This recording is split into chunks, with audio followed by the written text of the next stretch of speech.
Bismillahirrahmanirrahim. Assalamualaikum warahmatullahi wabarakatuh. Alhamdulillahi ala ihsani wa syukru lahu ala taufiqihi wa amtinani. Asyhadu an la ilaha illallah wahdahu la syarika lahu ta'ziman li sya'nih. Wa asyhadu anna Muhammadan abduhu wa rasuluhu da'ila ridwani. Allahumma salli alaihi wa ala alihi wa ashabihi wa ikhwani. Hadirin dan hadirat yang dirahmati Allah Subhanahu wa taala, kita lanjutkan bahasan kita. Bab berikutnya, bab tahrimil kibr wal i'jab. Bab tentang haramnya sombong dan i'jab, yaitu kagum terhadap diri sendiri ya, sehingga menimbulkan ujub ya. Seperti biasa Imam Nawawi rahimahullah membawakan ayat-ayat, kemudian membawakan hadis-hadis Nabi sallallahu alaihi wasallam. Apa perbedaan antara ujub dengan sombong? Kalau ujub yaitu dia merasa hebat, ya, dia merasa hebat tanpa merendahkan orang lain. Tapi kalau dia sudah merendahkan orang lain, yaitu disebut sombong. Sehingga ujub adalah tangga menuju kesombongan.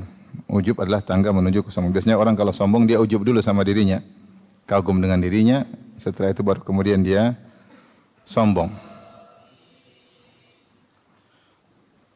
Jika seseorang memiliki kelebihan dan dia sadar bahwasanya dia diberi keistimewaan oleh Allah Subhanahu wa taala dalam bidang apapun, maka hendaknya dia bersyukur kepada Allah dan dia ingat semua kenikmatan tersebut dari Allah semata, dan sewaktu-waktu Allah bisa mengambilnya. Bukan karena dirinya hebat. Kapan dia merasa dirinya hebat? Karena dirinya, itulah ujub. Itulah ujub. Makanya setiap keberhasilan yang kita raih, yang kita dapatkan, kita harus yakin bahwasanya keberhasilan itu semata-mata dari Allah Subhanahu wa taala. Taruhlah kita misalnya sukses dalam suatu usaha karena ada kelebihan yang kita miliki. Kita misalnya cerdas, kita punya banyak pengalaman, ya, kita berhati-hati, ya. Semua sifat-sifat ini, cerdas, banyak pengalaman, hati-hati, yang telah mengkondisikan adalah Allah Subhanahu wa taala. Oleh karenanya keberhasilan apapun yang kita dapatkan, kita harus mengucapkan dzalika min fadli rabbi. Ini semua karunia Allah. Kapan kita merasa ini karena saya hebat, itulah ujub. Sehingga kalau orang ujub, dia tidak bersyukur sama Allah karena dia merasa dirinya yang hebat. Saya begini karena saya jago, karena saya ini. Itu ujub. Tapi kapan dia menyandarkan kelebihannya tersebut, keistimewaan dirinya kepada Allah, itu bukan ujub, maka itu syukur. Maka seorang mengenali kelebihannya. Kalau dia tahu kelebihan, dia gunakan potensi tersebut untuk kebaikan. Itu adalah bersyukur kepada Allah. Nah, kapan dia lupa hal tersebut, bahwasanya dia merasa ini karena dirinya. Kalau tanpa merendahkan orang, itu cuma ujub. Dan itu juga dosa tersendiri. Itu dosa tersendiri. Misalnya ketika dia menulis sesuatu, dia bilang, lihat bagaimana saya berhasil mulai dari nol. Tapi dia ketika menceritakan itu tidak ada kesan itu dari Allah, tapi kesan dari karena dia hebat. Ini ujub ini. Nulis buku dari awal sampai akhir isinya ujub. Beda kalau dia bilang, alhamdulillah Allah mudahkan saya begini, Allah mudahkan. Sekedar share pengalaman. Tentu pengalaman saya tidak sama dengan pengalaman yang lain. Ada ketawadhu untuk menunjukkan ini semua dari Allah. Jadi kapan seorang bercerita tentang dirinya, kehebatan dirinya, tidak terkesan itu dari Allah, tapi mengesan, dia tahu tentang dirinya. Ketika dia mengesan itu karena dirinya, itulah ujub.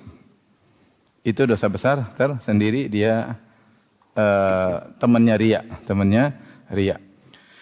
Kalau sudah berlanjut pada tahap berikutnya merendahkan orang, itulah apa? Sombong. Lebih parah lagi. Jadi kalau sombong biasanya sudah include ujub. Ujub plus, itu namanya sombong. Baik. Kemudian Imam Nawawi rahimahullah membawakan ayat-ayat dan hadis-hadis seperti biasa. Ayat pertama, qala Allah Ta'ala, Allah berfirman, tilka darul akhiratu naj'aluha lil ladzina la yuriduna uluwan fil ardi wala fasadan wal aqibatu lil muttaqin. Itulah darul akhirat, yaitu surga. Kami jadikan bagi orang-orang yang tidak menghendaki ketinggian, keangkuhan di atas muka bumi dan tidak menghendaki fasadan, itu kemaksiatan, kerusakan.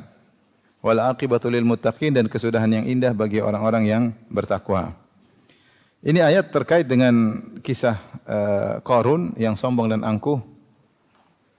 Dan Allah mengatakan darul akhirah itu buat orang-orang yang tidak ingin sombong. Tilka darul akhirah itu buat orang-orang yang tidak ingin sombong. Yang ingin sombong tidak pantas untuk masuk surga. Disebut darul akhirat karena ad-dur atau dar bagi manusia, kata Syekh Utsaimin rahimahullah, ada 4. Itu masa di mana pertama dar dia di dalam janin, yang kedua dar tempat hidup kedua adalah ketika dia di alam dunia ini, dar yang ketiga adalah ketika di alam barzah, dan dar yang terakhir, tempat tinggal terakhir di mana di akhirat, surga atau neraka. Maka bermuara kepada dar tempat tinggal terakhir. Dar itu maksudnya tempat tinggal, negeri yang terakhir. Makanya surga atau neraka disebut dengan darul akhirah. Allah berfirman, demikianlah darul akhirah kami jadikan bagi orang-orang yang tidak ingin kesombongan, ketinggian. Dia tidak mencari ketinggian di antara yang lain. Ya. Karena ada sebagian orang yang ingin dia yang paling top, dia yang paling unggul, dia yang paling... Ini tidak pantas bagi orang yang ingin akhirat. Orang yang masuk, yang dapat surga itu yang tawadhu. Yang sombong itu neraka. Ya. Makanya ketika Allah sebutkan neraka jahanam, Allah berfirman, "Fabi'sa maswal mutakabbirin." Seburuk-buruk tempat tinggal bagi orang-orang yang sombong. Wala fil ardi wala fasadan, dan juga tidak ingin fasad, ya, tidak ingin melakukan kerusakan. Kerusakan ini masuk kalau datang dalam Al-Qur'an, maksudnya adalah kemaksiatan, ya. Ya, seperti firman Allah, "Wala tufsidu fil ardi ba'da islahiha." Janganlah kalian melakukan kerusakan setelah terjadi perbaikan, yaitu setelah Allah mengutus para rasul untuk melakukan perbaikan, jangan kalian melakukan kerusakan, maksudnya kemaksiatan. Allah juga berfirman tentang orang-orang munafik, wa idza qila lahum la tufsidu fil ardi qalu innama nahnu muslihun. Ketika dikatakan kepada mereka jangan kalian melakukan kerusakan, kata orang-orang munafik, sungguhnya kami adalah yang melakukan perbaikan. Jadi kerusakan kalau datang dalam Al-Qur'an biasanya maksudnya adalah apa? Maksiat. Ya, karena orang munafik bukan melakukan kerusakan secara fisik tapi maksiat. Ya. Namun sebagaimana dikatakan kerusakan karena kemaksiatan tersebut akan berdampak pada kerusakan fisik. Tidaklah ada kerusakan di daratan maupun di lautan kecuali merupakan dampak dari kemaksiatan. Allah berfirman, "Dhaharal fasadu fil barri wal bahri bima kasabat aydin nas liyudhiqahum ba'dalladzi amilu la'allahum yarji'un." Telah nampak kerusakan di daratan dan di lautan akibat ulah perbuatan manusia. Jadi siapa yang ingin sombong dan ingin maksiat, dia tidak akan mendapatkan surga. Berarti mafhum mukhalafahnya, kebalikannya. Yang berhak mendapatkan surga adalah yang tidak mencari ketinggian, yang tidak sombong, yang tidak angkuh, yang tidak ujub, yang tidak suka bermaksiat. Mereka lah yang berhak untuk mendapatkan darul akhirah. Kemudian ayat berikutnya, wa qala ta'ala wa la tamshi fil ardi maraha innaka lan takhriqal arda wa lan tablughal jibala tula. Surat Al-Isra ayat 37. Allah berfirman, dan janganlah engkau berjalan di atas muka bumi dengan sombong, dengan congkak. Kenapa? Innaka lan takhriqal arda, kau tidak bisa menembus bumi, wa lan tablughal jibala tula, dan ketinggianmu tidak akan bisa mencapai gunung. Sini meskipun hukum asal ujub dan sombong adalah di hati, di amalan hati. Tetapi biasanya terekspresikan dalam gestur tubuh, dalam gerakan, perkataan, sikap, tingkah. Maka di antara ekspresi dari kesombongan hati adalah cara berjalan. Cara berjalan. Dan orang yang berjalan dengan sombong sangat dibenci oleh Allah Subhanahu wa taala. Kecuali dalam rangka untuk membuat musuh jengkel sebagaimana yang dilakukan oleh Abu Dujana. Abu Dujana ketika memakai sorban warna merahnya ketika perang Uhud, maka dia pun berjalan di hadapan musuh dengan jalan sombong untuk bikin mereka gentar.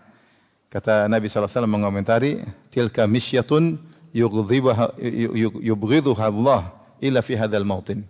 Ini cara jalan yang Allah benci kecuali ketika perang. Oleh karena ketika perang boleh seorang pakai pedang kasih ukiran emas-emas untuk menakuti apa? Musuh. Ya.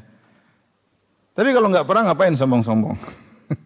Lagi enggak perang, lagi di santai-santai kemudian sombong enggak boleh, ya. Maka dibenci oleh Allah. Makanya di sini Allah berfirman, "Wala tamshi fil ardi maraha." Jangan kau berjalan sombong di atas muka bumi. Terus Allah jelaskan kenapa kau jangan sombong. Kau tuh kecil enggak bisa apa-apa. Innaka lan takhriqal arda. Kau tidak bisa menembus bumi. Kalau jalan terus pijakan kaki. Emang ada tembus kakimu masuk ke tanah? Enggak tembus sama sekali. Kau jalan aja enggak ada bunyi. Kecuali raksasa mungkin, nggak ada. Jalan juga nggak ada bunyi. Tahu-tahu muncul, mau sombong. Kecuali kalau kau jalan bumi bergetar, nah itu boleh sombong. Atau ketika kau jalan terus kakimu masuk ke dalam bumi, tembus bumi, nah boleh kau sombong karena kau hebat. Ini jalan nggak ada bunyi, nggak ada apa-apa. Kemudian walan tablughul jibala tula, dan kau juga pendek kecuali kau tinggi seperti gunung, nah itu bolehlah sombong. Ini udah kecil, kurus, krempeng. Sombong, lihat ke atas gimana. Apa yang mau disombongkan? Kalau sudah dari ruang angkasa kau tidak kelihatan, kecuali kau sebesar tembok Cina, keluar dari angkasa kelihatan ada si fulan. Tinggi sebesar setembok tembok besar Cina, oke lah, kelihatan dari angkasa sana. Ini dari angkasa udah enggak kelihatan.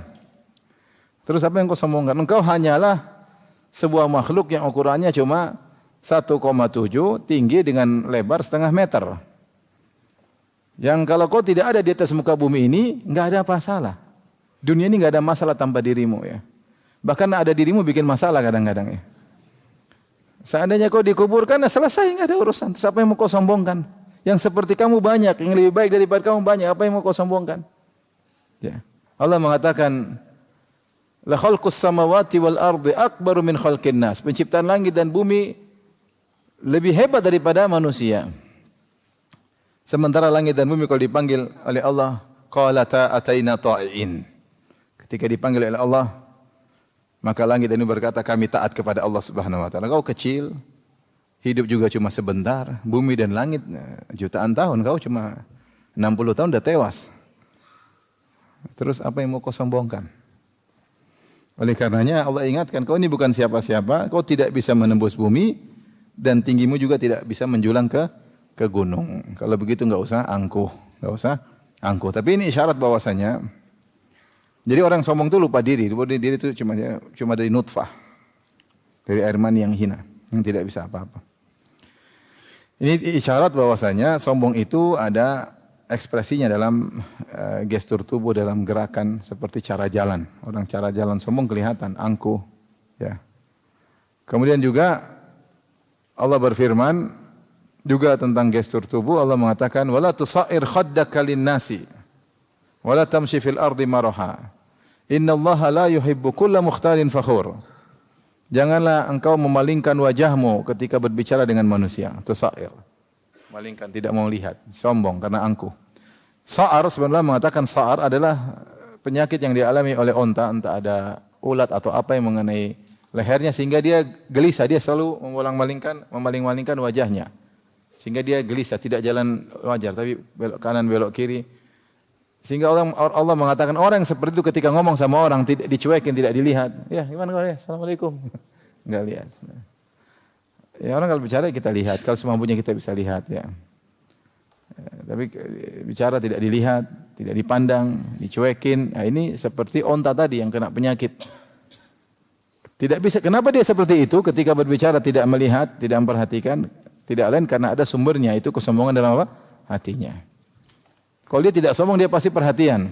Apalagi dia bicara sama orang pejabat, dia pasti hormat. Tapi kalau bicara sama orang yang tidak dia pedulikan, mana dia perhatikan? Dia anggap depan dia bukan siapa-siapa, tidak perlu saya kasih perhatian. Sehingga dia tidak melihat sama sekali, bahkan dia memalingkan wajahnya untuk menunjukkan perendahan terhadap orang tersebut. Ya. Maka ini adalah orang yang sombong. Saya pernah dapat cerita, entah benar atau tidak ya. Ada sebagian waktu saya hajian ada sebagian guide cerita ke saya, Ustaz. Saya sempat di travel mewah lah, travel tertentu. Kita kalau pas gajian pemilik travel itu kasih pakai kaki, ini ambil. Yang benar, iya benar, dikasih pakai kaki, ini ambil. Subhanallah. Itu lebih parah daripada begini. Jadi benar-benar dihina ya. Ya, janganlah ya. Tidak perlu kita sombong. Apa yang kita miliki semua hanyalah titipan dari Allah yang untuk dipertanggungjawabkan, akan dihisab. Jadi wala tusair khaddaka linnas, jangan kau palingkan wajahmu dari manusia kalau berjalan, jangan melengos dengan niat untuk merendahkan, ya. Wala tamshi fil ardi maraha, dan jangan berjalan dengan sombong. Kenapa? Innallaha la yuhibbu kulla mukhtalin fakhur. Allah tidak suka tidak cinta kepada orang yang angkuh dan sombong. Ada yang mengatakan mukhtal itu terkait dengan gestur tubuh, fakhur terkait dengan omongan. Karena sombong itu dari cara jalan, cara gerak, juga cara ngomong. Terlihat dari cara menulis, ya, cara berbicara, ketahuan orang ini sombong atau tidak. Wa makna tusair khaddaka linnas, kata An-Nawawi rahimahullah taala. Ya, adapun makna tusair khaddaka linnas ay tumiluhu wa tu'ridu bihi anin nas takabburan alaihim, yaitu kau memalingkan wajahmu, berpaling dengan wajahmu dari manusia karena sombong terhadap mereka. Wal marih ay wal marah yatabakhtur, itu kesombongan. Kemudian ayat berikutnya, wa qala ta'ala inna Qaruna kana min qaumi Musa fabagha alaihim. Sungguhnya Qarun adalah dari kaum Musa. Fabagha alaihim, kemudian dia melakukan perbuatan melampaui batas kepada kaum Musa. Tidak dijelaskan dalam hadis yang sahih, riwayat yang sahih, apa sih perbuatan al-baghyu yang dilakukan oleh Qarun. Atau apa itu perbuatan melampaui batas yang dilakukan Qarun kepada kaumnya. Cuma Allah menjelaskan Qarun ini dia melakukan perbuatan melampaui batas kepada kaumnya. Wa atainahu minal kunuzi ma inna mafatihahu latanu bil usbati ulil quwwah. Sungguhnya kami telah memberikan kepadanya harta yang kunci-kuncinya memberatkan sekelompok orang yang kuat-kuat untuk memikulnya. Berapa orang tersebut? Ada yang mengatakan belasan, ada yang mengatakan 40 orang. Jadi Qarun ini sangat kaya, dia punya gudang harta sangat banyak. Kuncinya saja dibawa 40 orang susah, berat. Itu kuncinya doang ya. Berarti hartanya banyak ya. Harta dulu, orang dulu hartanya banyak ya. Hartanya banyak, mungkin mereka menemukan emas yang banyak, apa yang banyak ya. Sampai Allah gambarkan betapa banyak hartanya, sampai kuncinya saja dibawa oleh al-usbah. Al-usbah itu maksudnya sekelompok orang. Ada khilaf berapa orang, apakah belasan, apakah 20-an, apakah 30-an, ataukah 40-an. Pokoknya jumlah yang banyak untuk mikul kuncinya saja berat bagi mereka ya.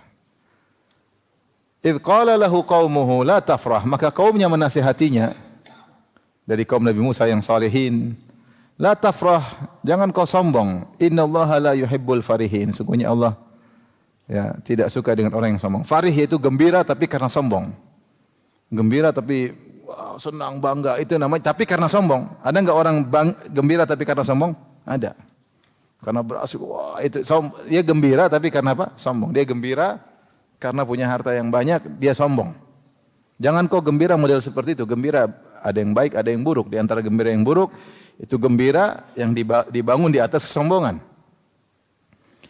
Sampai ila qoulihi ta'ala, hingga firman Allah, fa khasafna bihi wa bidarihil ard, maka kami pun benamkan dia dan benamkan rumahnya dalam tanah. Jadi Qarun itu meninggal dengan dibenamkan. Ya, dibenamkan. Longsor masuk dalam tanah, tertutup. Makanya istilah harta karun. Meskipun ketemu di Jawa dibilang harta karun, padahal karun bukan emas Jawa. Karun emas Mesir. Ya, hartanya di Mesir ya. Tapi sudah jadi istilah. Setiap harta yang dipendam ditemukan namanya harta apa? Harta karun ya, padahal dia orangnya di Mesir ya. Tapi ini salah satu isyarat tentang sebab sombong. Sombong itu sebabnya banyak. Yaitu segala kelebihan potensi menjadikan orang sombong jika dia tidak ingat kepada Allah. Kelebihan itu biasanya ujub dulu baru sombong. Tapi kalau begitu dapat kelebihan langsung dia mengatakan hadza min fadli rabbi, ini dari Allah, ini dari Allah. Alhamdulillahilladzi bi ni'mati tatimmus shalihat, ini semua dari karunia Allah, maka dia mencegah dirinya untuk terkena ujub. Ya. Tapi kalau dia tidak mencegah dirinya, maka dia terbawa pada ujub. Oh, saya hebat ya ternyata saya begini. Qarun disebut dia ahli dalam berdagang. Dia ahli dalam berdagang sehingga dia punya duit banyak. Makanya ketika ditegur dia mengatakan innama utituhu ala ilmin indi. Saya ini kaya karena saya punya ilmu. Saya punya ilmu sehingga saya bisa punya harta yang banyak. Jadi segala kelebihan bisa membuat berpotensi menjadikan seorang sombong. Yang disebutkan oleh Allah tentang Qarun adalah harta. Harta membuat sangat berpotensi membuat orang apa? Sombong. Sangat-sangat. Sampai sekarang pun harta sangat potensi membuat orang apa? Sombong. Saya baru kemarin dengar cerita kawan. Dia hobi, ini sekedar cerita ya, saya tidak bermaksud apa-apa ya. Jangan baper ya. Jadi kawan kemarin ada yang suka hobi naik moge. Saya tanya, saya nggak tanya, dia cerita sendiri. Ustaz, iya saya naik moge. Ustaz, kalau kita punya moge itu ternyata berkasta-kasta. Maksudnya, kata saya. Kalau antum beli moge yang 1 miliar lebih, kasta antum tinggi. Tapi kalau cuma 100 juta, kasta antum rendah. Kalau udah naik ketemu yang kumpulan 1 miliar, antum jadi hina dina di depan mereka. Tapi kalau antum punya Harley 2 miliar, udah antum wah gagah. Itu terkondisikan dengan sendirinya ya. Jadi kalau punya barang mahal, potensi gagah. Barang murah, potensi tawadhu. Tawadhu terpaksa. Sambil kayak gitu, iya Ustaz ya. Karena ya makanya saya kalau lagi kumpul saya bawa yang murah, ada malu pasti dia bilang enggak punya duit. Kalau punya duit ngapain beli murah 500-an juta. Tapi kalau punya yang 2 miliar, oke lah. Ketemu siapa saja, pede ya. Intinya apapun kelebihan itu punya potensi untuk angkuh. Makanya Rasulullah SAW mengatakan al-kibr wal khuyala indal faddadin ahlil wabar. Bahwasanya orang yang kesombongan, kecongkakan pada pemilik onta ya. Begini para pemilik kuda ya. Karena bisa dibanggakan. Adapun as-sakinah, ketenangan pada pemilik kambing ya. Karena kambing tidak bisa dibangga-banggakan ya. Kalau kuda ada pacuan kuda, kalau onta ada pacuan onta, kalau kambing disembelih. Enggak ada pacuan apa? Kambing. Baik, jadi apapun kelebihan yang kita miliki, entah kecerdasan, jangan sampai kita ujub kemudian jadinya sombong. Kaya pun ini jabatan, jangan sampai kita ujub kemudian apa? Sombong ya. Jangan sampai ya, itu ujian. Seringlah kita berkata hadza min fadli rabbi. Hadza min fadli rabbi, dari karunia Allah Subhanahu wa taala. Sebagaimana perkataan Sulaiman, hadza alaihissalam, hadza min fadli rabbi liyabluwani aashkuru am akfur. Kata Nabi Sulaiman, ini adalah karunia dari Rabbku untuk mengujiku. Aashkuru am akfur, saya bersyukur atau saya kufur. Kalau saya sandarkan kepada Allah, saya tahu semua dari Allah, maka saya bersyukur semakin banyak beramal saleh. Kata Allah, imalu ala Dawuda syukra. Beramal salehlah sebagai bentuk syukurmu wahai Sulaiman. Tapi kalau saya ujub berarti saya kufur, apalagi sombong berarti kufur. Akhirnya Allah benamkan Qarun beserta hartanya dibenamkan oleh Allah Subhanahu wa taala. Baik. Ini ayat-ayat yang dibawakan oleh Al-Imam Nawawi rahimahullahu taala. Ada faedah dari Syekh Al-Utsaimin rahimahullahu taala ya. Mengenai sombong ya. Dia mengatakan wakila li rajulin madza taran nas. Dikatakan kepada seorang, bagaimana penilaianmu terhadap manusia? Kamu pandang manusia seperti apa? Qala la aram illa mithal ba'ud. Saya lihat mereka hanya seperti nyamuk, enggak ada nilainya. Faqila lahu, maka dikatakan kepadanya, innahum la yarawnaka illa kadzalik. Mereka juga lihat kau sama seperti nyamuk. Waqila li akhar, dikatakan kepada yang lain, bagaimana engkau memandang orang-orang? Qala aran nasa a'zama minni. Aku melihat orang-orang lebih baik daripada saya. Walahum sya'an, mereka orang yang penting, mereka mulia. Walahum manzilah. Faqila lahu, maka dikatakan kepadanya, innahum yarawnaka a'zama minhum. Mereka sebaliknya melihat engkau juga lebih agung daripada mereka dan engkau punya kedudukan, engkau punya manzilah. Maka Syekh Utsaimin kemudian mengomentari, fa anta idza ra'aita an-nasa ala ayyi wajhin fan-nasu yarawnaka bimithli ma tarahum bihi. Cara engkau melihat orang merendahkan atau memuliakan, maka demikian juga orang akan memandangmu. Kalau kau merendahkan, mereka juga rendahkan engkau. Meskipun mereka bilang begini, tapi dalam hati kurang ajar, brengsek. Karena kau rendahkan dia, engkau hinakan dia. Meskipun dia hormat secara fisik, tapi hatinya tidak suka. Ya. Sebaliknya kalau kau muliakan dia, dia akan muliakan engkau. Baik, kita lanjutkan.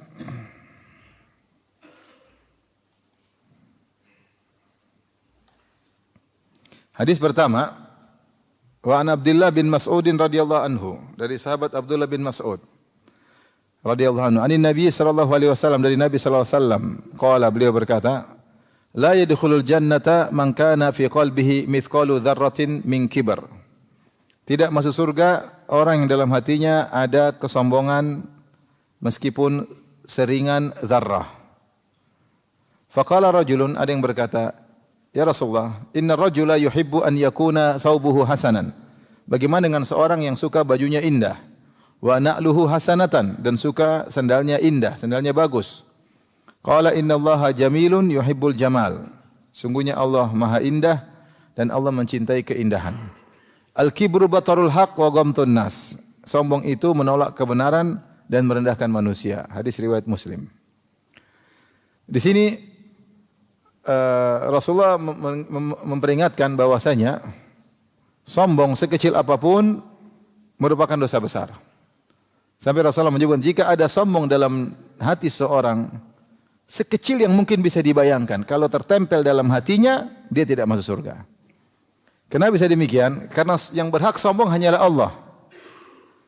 Yang berhak besar hanyalah Allah karena memang Allah Maha besar, Maha hebat, Maha agung. Makanya dalam hadis Allah berkata, al-kibriya'u ridai wal azamatu izari faman naza'ani wahidan minhuma qadhaftuhu finnar. Sungguhnya keagungan yaitu kebesaran adalah selendangku, keagungan adalah sarungku. Siapa yang coba-coba ikut-ikutan pada salah satu di antara keduanya, merasa agung, merasa besar, aku lemparkan dalam neraka Jahannam. Makhluk itu tawadhu, al-khaliq yang agung yang besar. Makhluk rendah, dari tidak ada menjadi ada. Adanya pun dari air mani yang hina. Ya. Kata Allah Subhanahu wa taala, "Awalam yaral insanu anna khalaqnahu min nutfatin fa idza huwa khasimun mubin." Min nutfah. Tidaklah lihat manusia yang tadinya diciptakan dari air mani yang hina, tiba-tiba dia jadi pembangkang. Air mani hina. Itu air mani kalau tidak dimasukkan ke dalam perut rahim ibumu, kemudian dimasukkan ke apa? Ke wastafel jadi apa coba? Misalnya. Enggak jadi dimasukkan dalam, tidak jadi kamu, hanya air mani lempar ke buang. Orang lihat juga hina ya. Kata Allah, "Alam nakhluqukum mimma immahin." Tidakkah aku ciptakan kalian dari air yang hina? Dalam ayat yang lain, mimma indafiq, dari air yang terpancar. Kemudian tiba-tiba dia sombong. Makanya ketika ada seorang bertemu dengan seorang ulama, dia mengatakan, "Tahukah engkau siapa saya?" Maka ulama itu mengatakan, "Saya tahu. Kau dari air yang hina, keluar dari kemaluan, masuk ke kemaluan, keluar lagi dari kemaluan." Iya enggak? Keluar dari kemaluan laki-laki, masuk ke kemaluan perempuan, keluar lagi dari apa? Kemaluan. Kamu mau sombongkan? Sekarang dalam perutmu ada kotoran, kalau dibuka bau busuk. Kalau mati jadi bangkai. Itulah dirimu. Oke, benar. Kau tahu siapa saya? Tahu. Allah sudah kasih tahu siapa kamu. Mimma imahin, dari air yang hina, nutfah. Orang lihat jijik. Oleh karenanya makhluk itu harusnya tawadhu, harusnya merendahkan diri. Kapan dia sombong sedikit saja, maka dia telah terjerumus dalam dosa besar, tidak pantas untuk masuk surga. Sombong itu tempatnya di neraka. Kata Allah, "Fabi'sa mathwal mutakabbirin." Seburuk-buruk neraka adalah seburuk-buruk tempat orang yang sombong. Adapun dzarrah ada khilaf di kalangan para ulama, tetapi para ulama sepakat inilah cara orang Arab mentakbir, mengungkapkan sesuatu yang terkecil. Mereka mengatakan dzarrah. Tentu tidak diartikan dengan atom, karena atom dulu orang tidak kenal atom ketika di zaman para sahabat. Istilah atom belakangan ya. Tapi dzarrah itu ungkapan bahasa Arab untuk paling kecil. Sehingga kalau kita baca seperti Ibnu Jauzi menyebutkan 5 makna, di antaranya mengatakan dzarrah maksudnya adalah kalau kita pukulkan tangan ke tanah, kita ambil terus kita bersihkan, kita ambil satu butir yang paling kecil, namanya apa? Dzarrah. Ada yang mengatakan dzarrah adalah semut kecil. Ya. Semut sudah kecil, yang kecil pula namanya apa? Dzarrah. Ada yang mengatakan dzarrah adalah partikel-partikel yang kalau kita buka jendela, cahaya masuk terlihat debu-debu kecil. Kalau kita ambil, itu pun susah kita ambil. Kita ambil satu, itu namanya apa? Dzarrah. Intinya dzarrah itu kalau kita letakkan di timbangan, tidak terdeteksi saking ringannya. Tidak terdeteksi. Tetapi seandainya ada seorang punya kesombongan dalam hatinya, sekecil itu aja, ya, maka dia tidak masuk surga. Dan ini peringatan bagi kita semua, karena setiap kita punya potensi untuk apa? Sombong. Ah, cuma begitu. Dia cuma bisa begitu. Ah, cuma gitu aja. Ada yang sombong. Ah, cuma bisa ngajarin Al-Fatihah. Cuma bisa ngajarin TPA. Enggak bisa ngajar ilmu-ilmu berat. Sampai dulu ada seorang yang sombong. Ini ilmu, lulusan Madinah enggak bisa ngajar ilmu seperti ini. Subhanallah. Mau saya tidak perlulah ya Tidak perlulah kita sombong. Kalau diberi kelebihan untuk apa? Disyukuri, bukan untuk merendahkan orang lain. Kapan punya kesombongan seringan dzarrah tidak masuk surga. Baik. Maka kemudian ada seorang bertanya, "Ya Rasulullah, gimana kalau orang suka bajunya indah? Apakah indahnya baju berarti menunjukkan indikasi kesombongan? Wa na'luhu hasanah." Dan dia punya sendal bagus atau sepatu bagus, ya. Apakah ini adalah indikasi kesombongan? Kata Rasulullah, tidak. Kenapa? Karena Allah Maha Indah. Innallaha jamalun. Selama kau pakai pakaian indah tersebut, bukan untuk sombong, tapi memang kau suka keindahannya. Selama kau pakai sendal tersebut, bukan sombong, kau memang senang apa modelnya, bukan karena mereknya. Ini jelek. Oh, merek mahal, bagus. Jadi bukan karena bentuknya, tapi karena mereknya kau bilang apa? Bagus. Bagus sekali. Berarti kau cari apa? Merek. Cari brand. Kau suka keindahannya bukan karena untuk sombong, tapi memang dia indah kau suka. Makanya tidak mengapa karena Allah suka dengan keindahan. Bahkan ini motivasi dari Nabi. Tidak mengapa. Makanya ketika ada orang berduit ternyata dia pakaiannya lusuh, maka Rasulullah bertanya, "Hal atakallahu malan?" Emang apakah Allah kasih kau harta? Kata dia, iya. Maka Rasulullah mengingatkan, "Idza atallahu rajulan malan falyuri atharah." Kalau Allah kasih seorang harta, tunjukkan, maksudnya dia ada nikmat. Jangan punya uang banyak tapi bajunya robek-robek, enggak pernah ganti 3 hari. Lah ini zuhud yang salah seperti ini. Ya, pakai baju yang bagus, yang wajar. Selama tentunya tidak israf, itu aja. Kata Allah Subhanahu wa taala, kata Nabi sallallahu alaihi wasallam, "Kul washrab wa tasaddaq bi ghairi makhyalah wala saraf." Silakan makan, silakan minum, silakan konsumtif selama tidak sombong dan selama tidak berlebihan. Itu aja. Sombong itu masalah hati. Ya. Apapun bisa, baju bagus bisa bikin orang sombong, bisa. Baju baru nih keren, wow, sombong. Sepatu bagus bisa bikin orang sombong, bisa. Meskipun murahan, karena yang lain tempatnya lebih murah lagi. Skincare mahal bisa bikin orang apa? Sombong. Oh, skincare, padahal tetap aja nggak cantik. Dibohongin sama iklan ya. Gitu-gitu aja, nggak signifikan. Sombong. Kalau sombong, nggak boleh. Yang kedua, mungkin tidak sombong, tapi israf. Pakai jam terlalu mahal, pakai sepatu terlalu mahal, pakai baju terlalu mahal. Ya, yang israf. Apa definisi israf? Israf itu duit banyak keluar, manfaatnya sedikit. Silakan terapkan masing-masing. Duitnya banyak keluar, manfaatnya tidak sebanding. Kalau orang beli mobil mahal, jelas manfaatnya, dia mau safar kemana. Ya. Orang mungkin pergi safar jauh naik bisnis kelas, ya benar, bayar mahal, apakah saya capek sampai sana saya mau aktivitas, bolehlah. Jelas manfaatnya. Misalnya kalau dia punya duit, kalau nggak punya duit ya sudah ya. Tapi kalau jam 1 miliar, 12 miliar, kira-kira israf atau tidak? Ustadz, uang saya 1 triliun. Iya, saya nggak tanya uangmu berapa.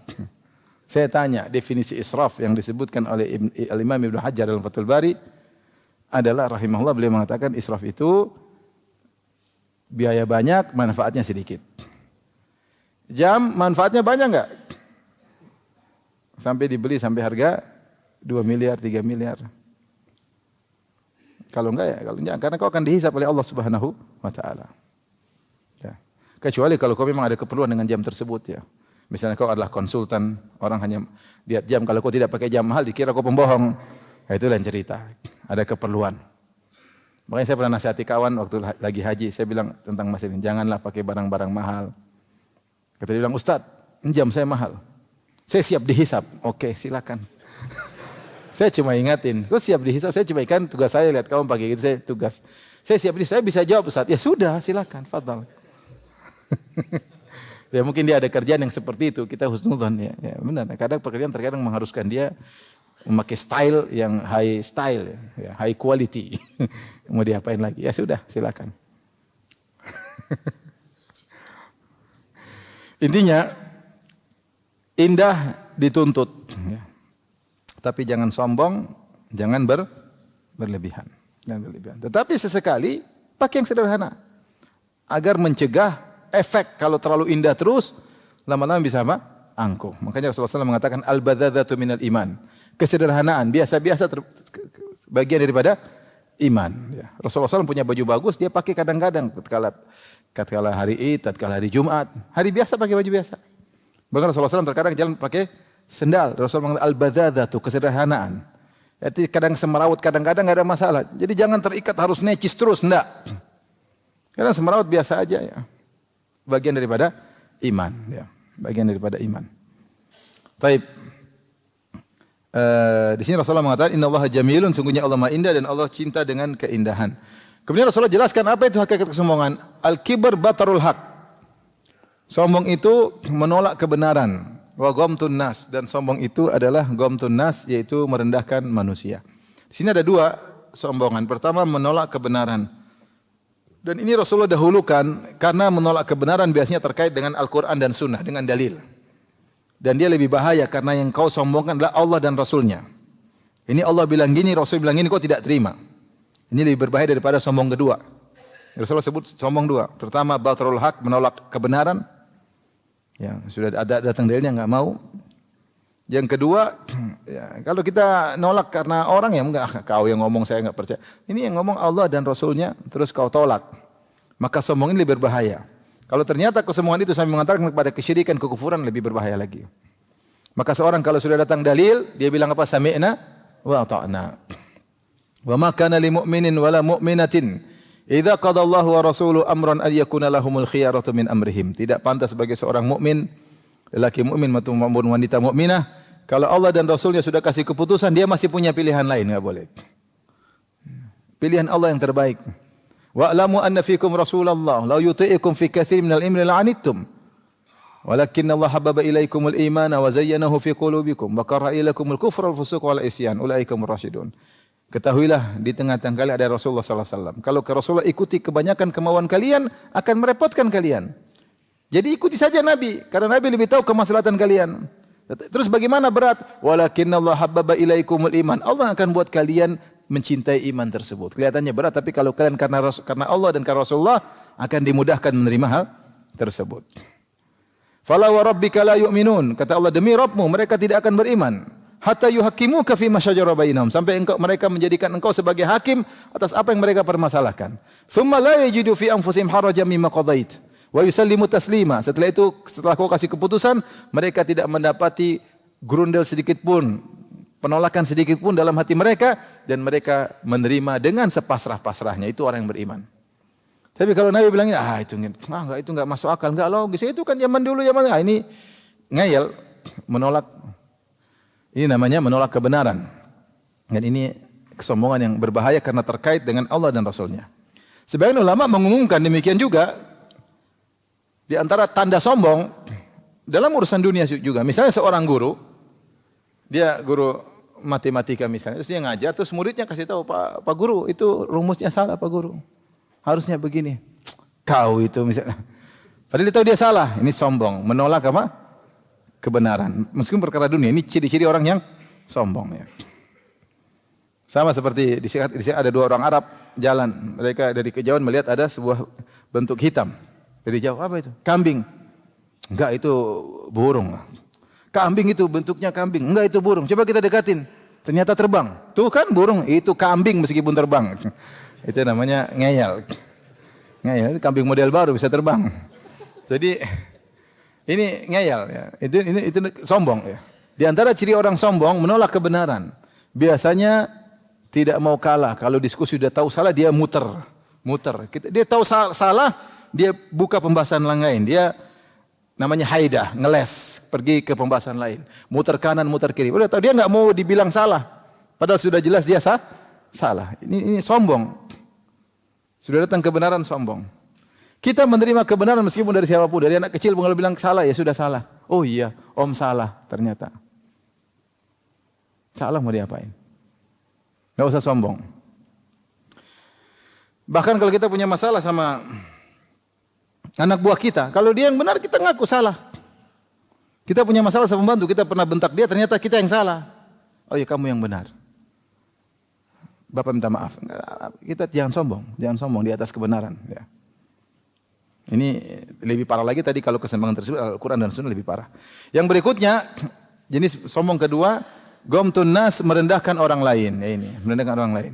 Cuma segitu, bisa cuma begitu. Itu hati-hati. Engkau diberikan kelebihan oleh Allah Subhanahu wa taala bukan dalam rangka untuk merendahkan orang lain, tapi dalam rangka untuk kau syukuri dan kau gunakan kelebihan tersebut untuk takwa kepada Allah Subhanahu wa taala. Allah berfirman kepada Qarun, "Wabtaghi fima atakallahu daral akhirah." Gunakanlah potensi yang Allah berikan kepada kamu wahai Qarun untuk mencari akhirat. Harusnya harta yang kau dapatkan itu buat akhirat, bukan untuk kau sombongkan.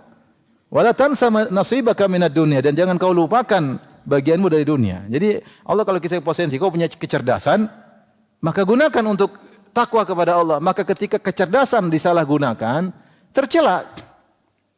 Makanya saya katakan sebagian ulama mengatakan catur itu haram. Kenapa? Sebagian ulama mereka mentaklil, mereka ilahnya sebabnya karena kau gunakan nikmat kecerdasanmu untuk mikirin catur yang tidak ada faedahnya. Ya ini pendapat sebagian ulama mengatakan haram. Kenapa haram? Karena tadi kau punya kecerdasan, tidak kau gunakan potensi untuk bertakwa kepada Allah, tapi untuk melakukan hal yang tidak ada faedahnya. Duduk sampai 2 jam, 3 jam, jago-jagoan. Terus kalau keluar jadi panglima perang? Enggak. Ngatur rumah tangga kadang-kadang enggak bisa. Nggak ada kaitannya. Ya. Oleh karenanya potensi yang kau miliki, kecerdasan, kemampuan, gunakanlah untuk bertakwa kepada Allah, bukan untuk kau sombongkan, bukan untuk apalagi merendahkan orang lain. Maka hati-hati. Kadang-kadang itu aja. Itu apa? Sombong. Cuma segitu aja. Hati-hati. Itu hati-hati itu. Kadang-kadang kita kelepasan. Itu berarti indikasi kita lagi apa? Sombong. Astagfirullah. Kamu sombong ya? Iya kayaknya. Astagfirullah. Ya itu hati-hati. Billahi taufik. Assalamualaikum warahmatullahi wabarakatuh.